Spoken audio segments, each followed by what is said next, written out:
আসসালামু আলাইকুম সুপ্রিয় ষষ্ঠ থেকে নবম শ্রেণীর শিক্ষার্থী ভাই বোনেরা, তোমরা সবাই কেমন আছো কমেন্ট করে জানিয়ে দিও। আর প্রিয় শিক্ষার্থীরা, তোমাদের ষান্মাসিক মূল্যায়নের পরীক্ষায় যে তোমরা অংশগ্রহণ করছো, পরীক্ষাগুলো কেমন হয় সেটাও কমেন্ট করে জানিয়ে দিও। এখানে আমি যে ভিডিওটা তৈরি করছি মূলত সিলেট বোর্ডের 87টি শিক্ষা প্রতিষ্ঠানের ষান্মাসিক মূল্যায়ন, অর্থাৎ 4টি জেলার শিক্ষা প্রতিষ্ঠানের ষান্মাসিক মূল্যায়ন কার্যক্রম স্থগিত করে দেওয়া হয়েছে। এটা খুবই দুঃখজনক এবং মর্মান্তিক একটি ঘটনা। প্রিয় শিক্ষার্থীরা, তোমরা যারা অন্য জেলা রয়েছো তাদের জন্য খুবই মন থেকে দোয়া করবা। এখানে তাদের খুবই একটা কষ্টকর জীবনযাপন করতেছে, প্রতি বছরেই তাদের এই সমস্যাটি হচ্ছে।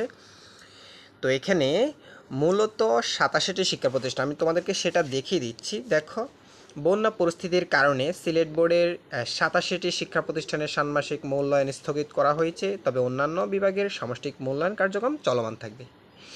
সেটা হচ্ছে মৌলভীবাজার, সুনামগঞ্জ শিক্ষা প্রতিষ্ঠানগুলো ষান্মাসিক মূল্যায়ন স্থগিত থাকবে, তবে সিলেট বোর্ডের হবিগঞ্জ জেলার সামষ্টিক মূল্যায়ন চলমান রয়েছে। ঠিক আছে প্রিয় শিক্ষার্থীরা, তোমাদের সবার প্রতি দোয়া কামনা রইল। যারা এই বন্যায় সমস্যাগ্রস্ত রয়েছে তাদের জন্য তোমরা একটু দোয়া করবা মন থেকে।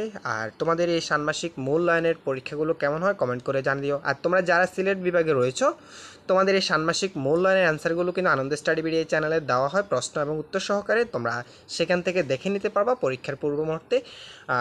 আর অন্য যারা রয়েছে তোমাদের প্রতিদিনই তোমাদের জন্য নমুনা প্রশ্ন সহ তোমাদের এই চ্যানেলে আপডেট করা, সো চ্যানেলটি সাবস্ক্রাইব করে সাথে থাকবা। ধন্যবাদ সবাইকে।